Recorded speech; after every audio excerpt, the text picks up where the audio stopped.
আজকে এমন একটা রেসিপি শেয়ার করব, এই একটা মাত্র তরকারি রান্না করলে সবাই চেটেপুটে ভাত খাবে।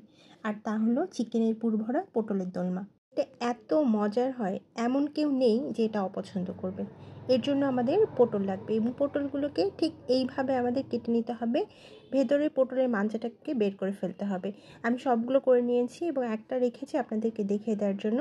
এই জন্য পটলের গাটাকে প্রথমে ছিলে আমি চেঁচে নিয়েছি, যেটাকে বলা হয়। চেঁচে নিয়ে এখন একটা চামচের সাহায্যে এইভাবে ঘুরিয়ে ঘুরিয়ে ভিতরের মাঞ্জাটাকে বের করে ফেলতে হবে। আর এটা কিন্তু একটু সাবধানে করতে হবে, না হলে দেখা যাবে পটল ফেটে যায়। একটু চিকন একটা চামচ দিয়ে এরকম করে করবেন, তাহলে এইভাবে ভিতরে দিয়ে ঘুরাই দিলেই দেখবেন খুব সুন্দরভাবে মাঞ্জাটা বের হয়ে আসে। তাহলে আর একদম ফেটেও যাবে না। মোটা চামচ নিলে দেখা যায় ফেটে যায়। এভাবে আমি সবগুলো করেছি এবং এই দুটো রেখেছিলাম শুধুমাত্র দেখানোর জন্য। তো এইটার প্রথমে আমি পিছনের অংশটা সামান্য একটু কেটে এটা আমরা ফেলাই দেবো, এটা নিব না।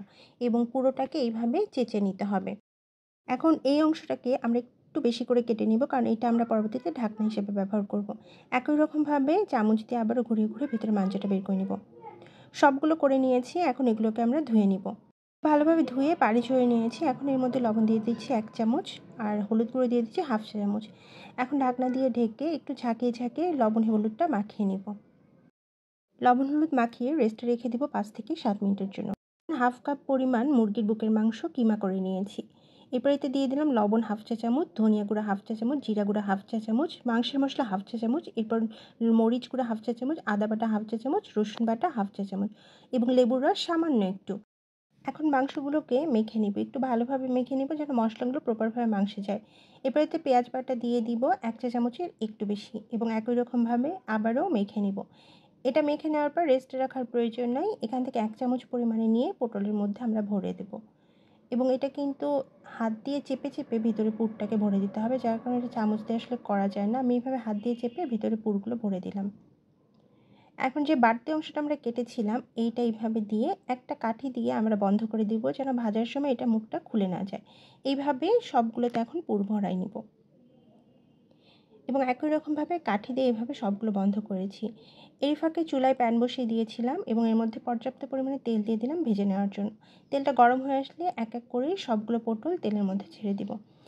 একসাথে হলে সবগুলো দেওয়া সম্ভব হচ্ছে না, যার কারণে প্রথম 4টা দিয়ে কিছুক্ষণ ঢেকে রেখেছিলাম। যখন এগুলো একটু ভাজা হয়ে গেছে, তারপর এর মধ্যে বাকিগুলো দিয়ে আবারও একই রকমভাবে ঢেকে ভেজে নেব, কারণ এটা অনেকটাই তেল ছিটতে শুরু করে। দুপাশে এরকম বাদামি কালার হয়ে আসার পর আমরা সবগুলো উঠিয়ে নিয়েছি। আর এই বেঁচে যাওয়া তেলের মধ্যে দিয়ে দিচ্ছি 1/3 কাপ পেঁয়াজ কুচি এবং 4 থেকে 5টা কাঁচামরিচ, যেটাকে দুভাগ করে নিয়েছি। পেঁয়াজ এবং কাঁচামরিচগুলোকে ব্রাউন কালার করে ভেজে নেওয়ার পর এতে লবণ দিয়ে দিলাম 1 চামচ এবং পেঁয়াজ বাটা দিয়ে দিলাম 2 টেবিল চামচ। আদা বাটা 1/2 চা চামচ, রসুন বাটা 1/2 চা চামচ এবং বাদাম বাটা দিয়ে দিলাম 1.5 চা চামচ। এখন সামান্য একটু পানি দিয়ে এর মধ্যে মরিচের গুঁড়ো 1/2 চা চামচ, হলুদ গুঁড়ো 1/2 চা চামচ, ধনিয়া গুঁড়ো 1/2 চা চামচ, জিরা গুঁড়ো 1/2 চা চামচ। এখন একটু নেড়েচেড়ে দিয়ে মশলাগুলোকে কষিয়ে নিব। এইভাবে 1 থেকে 2 মিনিটের মতো কষিয়ে নিব। ঢাকনা দেওয়ার আগে একটু সামান্য পানি দিয়ে ঢেকে রাখবো 1 মিনিটের জন্য, যেন মশলা থেকে তেল ছাড়ে। 1 মিনিট পর ঢাকনা উঠিয়ে মশলাগুলোকে আবারও নেড়েচেড়ে দিলাম। এরপর এতে সামান্য একটু পানি দিয়ে দিলাম, লবণ কম হয় 1 চামচ লবণ এবং 1 চা চামচ চিনি দিয়ে আবারও নেড়েচেড়ে দিলাম। এরপর এতে দিয়ে দেব ভেজে রাখা পটলগুলো। পটলগুলো দিয়ে কিন্তু খুব বেশি নাড়াচাড়া করা যাবে না, তাহলে দেখা যায় ভেতর থেকে পুরটা বের হয়ে আসতে শুরু করে। এরপর এতে সামান্য পানি দিয়ে চুলাটা মিডিয়াম ফ্লেমে রেখে ঢাকনা দিয়ে ঢেকে রাখবো 5-6 মিনিটের মতো। 5 মিনিটের মতো রেখেছিলাম ঢাকনা ওঠানোর পর।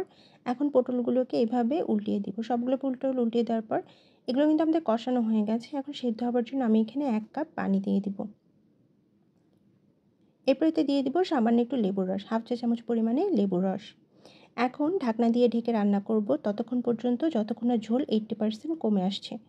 এরকম 80% ঝোল কমে আসার পর লবণ কম হয় সামান্য একটু লবণ আর চিনি কিছুটা কম হয় সামান্য একটু চিনি দিয়ে দিলাম। আর সবশেষে দিয়ে দিচ্ছি গুঁড়ো দুধ, 2 চা চামচ গুঁড়ো দুধ দিয়ে চুলাটাকে লো ফ্লেমে রেখে রান্না করব। এখন একটু নেড়েচেড়ে দিচ্ছি ঢাকনা দেওয়ার আগে এবং ঢাকনা দেওয়ার আগ মুহূর্তে এর মধ্যে আমি মরিচ দিয়ে দিব 2 থেকে 3টা। এটা জাস্ট ফ্লেভারের জন্য, এটা দিলে তরকারির স্মেলটা অনেক বেশি সুন্দর হয়। এখন চুলা একদম লো ফ্লেমে দিয়ে 2 মিনিটের মতো বসিয়ে রাখবো।